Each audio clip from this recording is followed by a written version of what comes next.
Hello everybody, my name is Nicole Janip Tan. This is my synthesis project presentation for the Department of Nursing, University of St. Augustine for Health Sciences, course Evidence-Based Practice for Nurse Leaders, submitted to Dr. David Liguri and Dr. Hilary Morgan. Importance of infection prevention in hemodialysis patients. Providing a high-quality, patient-centered care is a goal in every dialysis facility. I currently work in Advent Health Orlando in Florida in an inpatient dialysis unit setting. We cater to different patient population from neonatal, pediatric to adult patients, and we travel all over the hospital giving them the dialysis care in different modalities. Patient safety, patient-centered care, good quality, and patient outcome is a foundation of high-quality care. There's been an increased signs of infection, communicable disease that our team has been noticing, and an increase in admission of patients with infectious disease, may it be respiratory, wound infection, or dialysis site infection.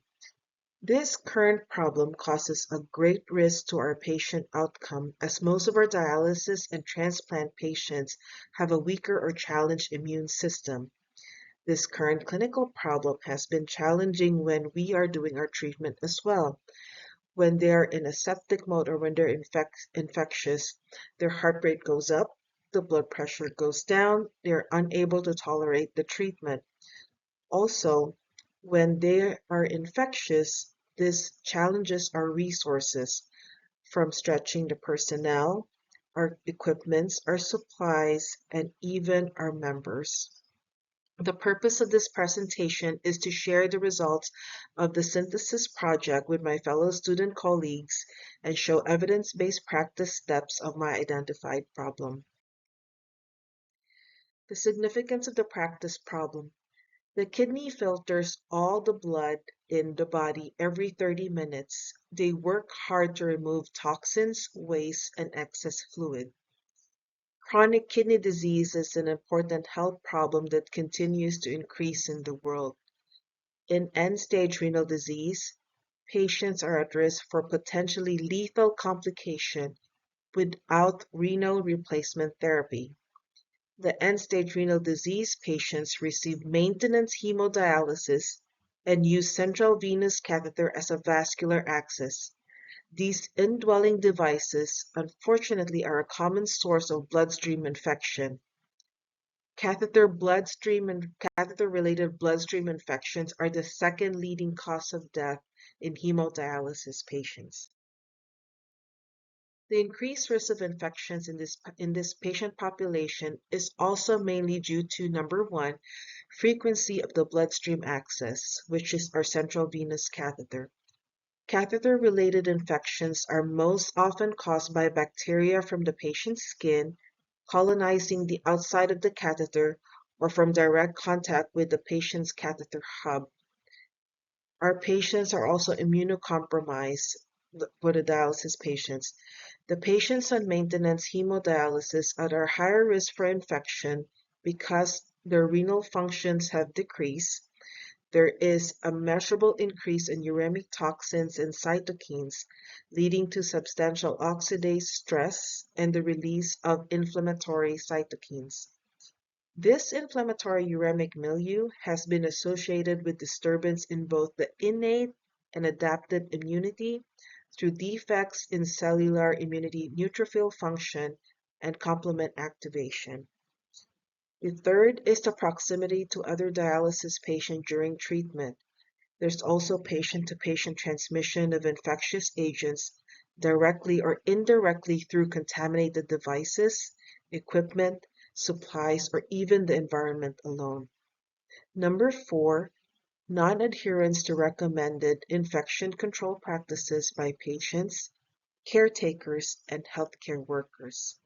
And lastly, water supplies or aqueous environment associated with hemodialysis equipment. These can increase the risk of infection. Infection prevention is a paramount in dialysis, and it's very important aside from providing quality of care and patient safety. Infection can cause a domino effect in our renal dialysis patients, which can cause from mild symptoms to sepsis or even death. Infection causes increased hospitalization, increased length of stay, complication, psychological stress for the patient and family, financial concerns overall, and a single center study found that the catheter-related bloodstream infection results in an average hospital stay of an extra 11 days and approximately $23,000 or more per day. For my PICO question, it's in adult patient undergoing hemodialysis with a central line venous catheter. How does utilizing the CDC core intervention and infection prevention compared to standard precaution decrease bloodstream infection within a 3-month intervention period? I chose this population, which are adult patients. It's because when a pediatric patients have an end-stage renal disease, peritoneal dialysis is actually the preferred choice of treatment. It is less intrusive in their daily lives, permits greater participation in school and other activities. There are over 80% of adult patients that are initiated with hemodialysis via a central venous line catheter, and most of these adults choose to stay with this vascular access. Because of this large incidence and prevalence, there are more research that has been conducted to track the risk of bloodstream infection among US adult hemodialysis patients. That is why I chose this population. For the intervention, it's the CDC published core intervention guidelines for all central venous catheter care recommendation.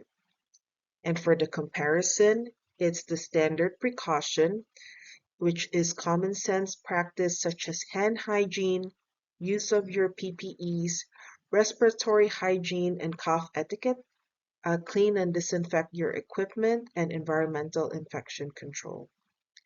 For the outcome, I'll be utilizing the CDC National Healthcare Safety Network infection and hemodialysis measures, audit tools and checklists by the CDC, the compliance of the dialysis team and the family members or the patients, and measuring the numbers of catheter-related bloodstream infection.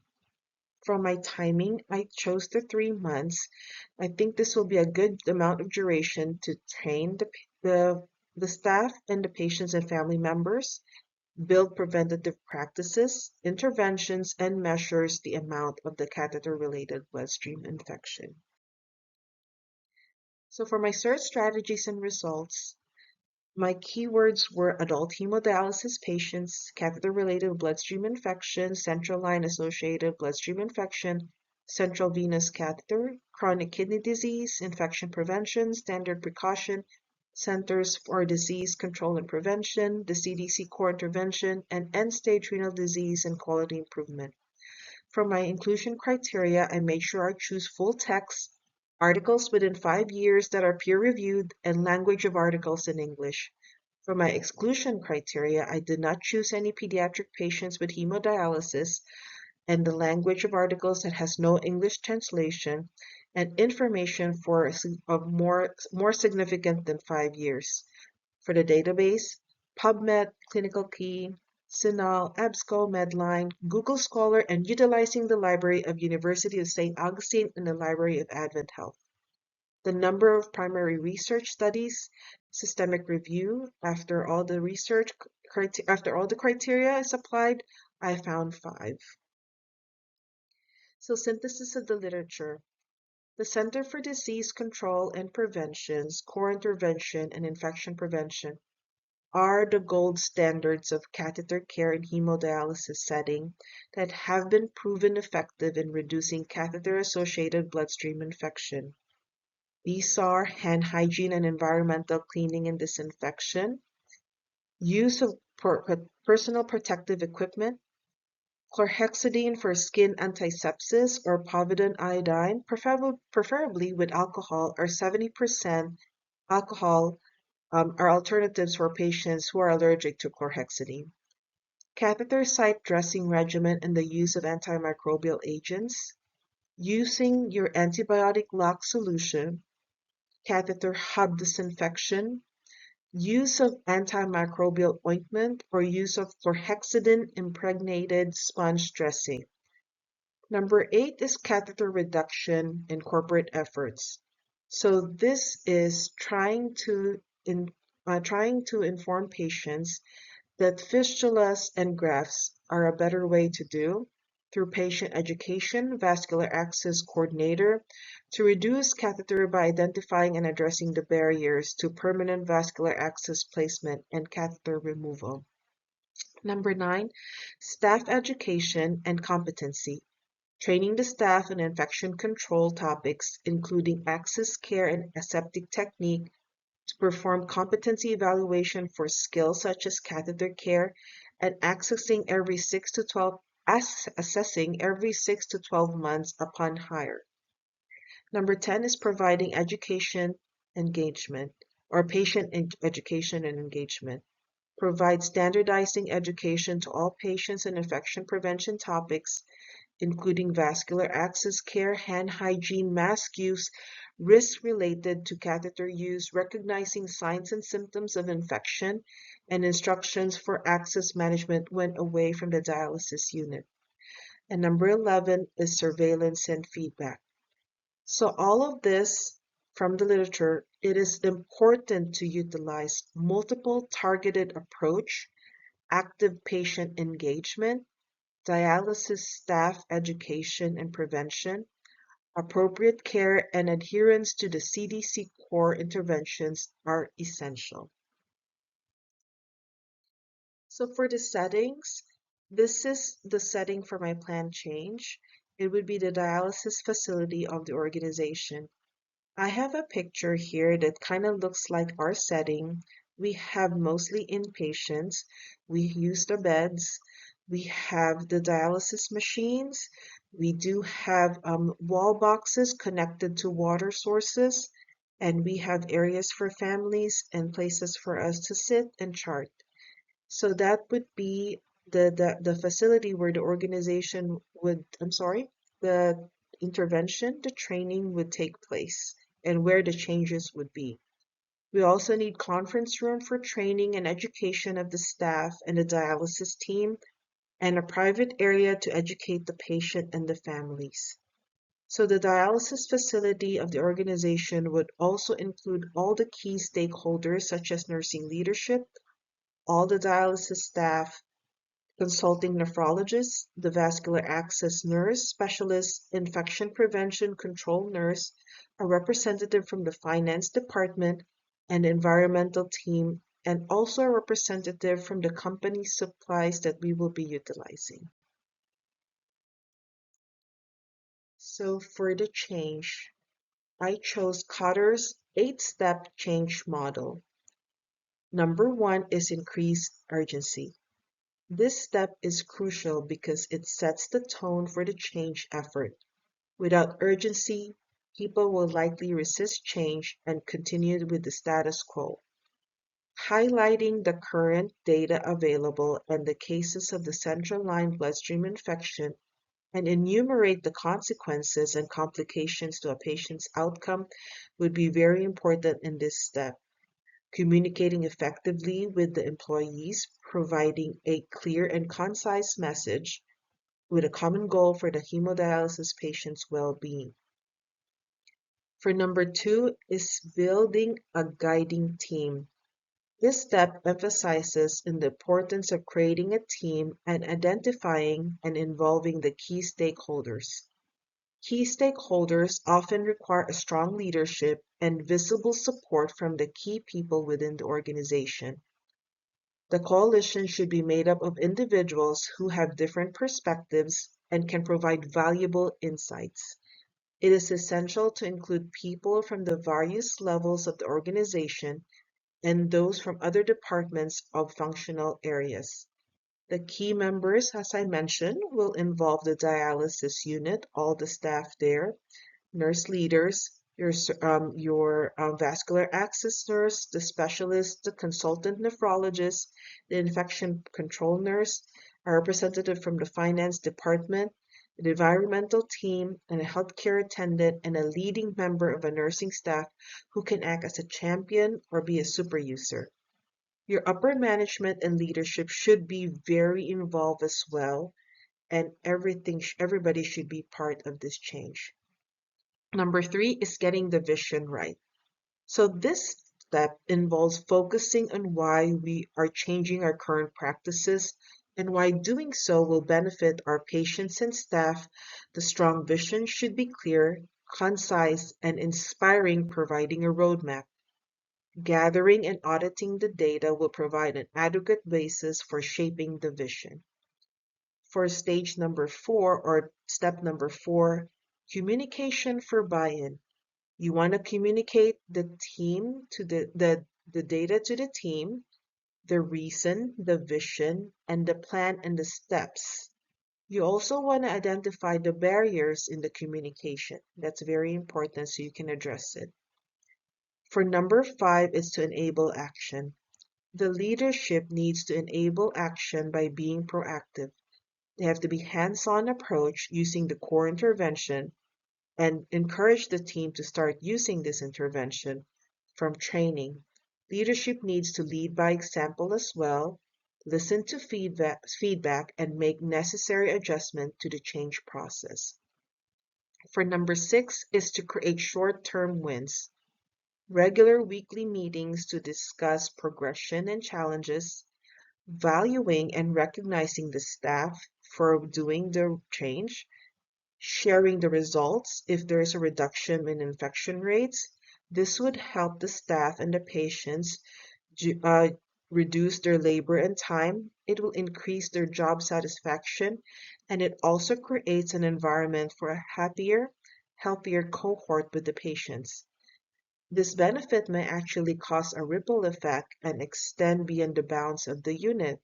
It benefits other areas such as the finance department, the infection control team, and potentially other dialysis unit nationwide. For number 7 is don't let up. The company or the organization needs to continue to include the staff as a part of the decision-making process because they are more likely to be involved in promoting the change. In this step, monitoring progress and adjusting anything as necessary is essential, as well as identifying the areas that need improvement and taking corrective actions. The final step is to make it stick. It's to anchor the change in the organizational culture. All the team members need to be involved into this change for the day-to-day operation, which is utilizing the CDC core intervention and continuously monitoring and evaluating the progress of the change initiative. So for my evaluation plan and data collection, the first thing I would do is obtain from the electronic health records or benchmark data of the organization the catheter line, catheter-related bloodstream infection, and analyze the data and the cause of the infection per the CDC definition. Then I will do my primary outcome measures utilizing the National Healthcare Safety Network and CDC audit tools. I have 3 audit tools for my primary outcome measures. The first one is the hand hygiene observation tool. Second one is your catheter connection disconnection observation. And then the third one is your catheter exit site care. The secondary outcome measures will be a compliance and participation of the dialysis team with the education and utilizing the core intervention, and also the compliance and participation of the patient and family members. I would like to have 80 to 90% compliance and participation. That would be a good number for this project to be successful. The third outcome measures I will do is the dialysis station routine disinfection observation. This would be the environment, and the areas and the supplies. And I do have a tool there from the CDC, an audit tool, hemodialysis station routine, disinfection observation. And lastly, after 3 months, to obtain the data from the electronic health records, the benchmark data of any more catheter-related bloodstream infection post-utilization of the core intervention. For the analysis, I'll be using the t-tests for the pre-intervention, which are patients before the 3 months using standard precaution, and then the intervention compliances, which are the following listed: hand hygiene observation tool, catheter connection and disconnection observation, catheter exit site care observation, compliance and participation of staff with the education intervention, compliance of the patients and family, and dialysis station routine disinfection observation, comparing to the post-intervention of patients with central line venous catheter after 3 months. So what is my plan for the dissemination? Number one is to discuss all the data, the analysis, the findings, the steps to be utilized, and listen to the feedback from the people. Number two is to make a policy with the steps and intervention. 3, communicate to the whole organization by announcement, meetings, education, rollout with resources, support, and super users. Number 4 is to continue to implement core intervention approach with updated feedback and change per policy. And lastly, to reevaluate every 3 months for compliance, data collection, and feedback. For my conclusion, the purpose of this presentation was to share the synthesis project about adult hemodialysis patients with central venous catheter who are high risk for infection, as catheter-related bloodstream infection is the second leading cause of death in dialysis patients, and to discuss the results of my search for synthesis literature related to my PICO question. With the support literature about infection prevention and the discussion adherence to the CDC core prevention practices, it has been found to sustainably reduce highly morbid bloodstream infection. After summarizing the change plan using Cotter's 8 steps, discussing the evaluation plan, data collection and analysis, I've also enumerated the plan for dissemination.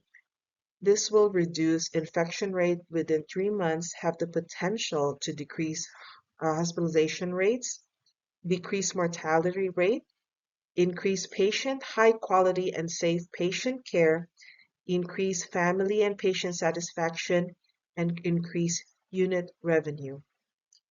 An active infection prevention and control program is a great foundation for the dialysis healthcare team for the patient's well-being. These are the slides to my references. I have 4 slides. Number 1, the second slide, the third slide, and my last slide. Thank you very much and have a good day. Bye.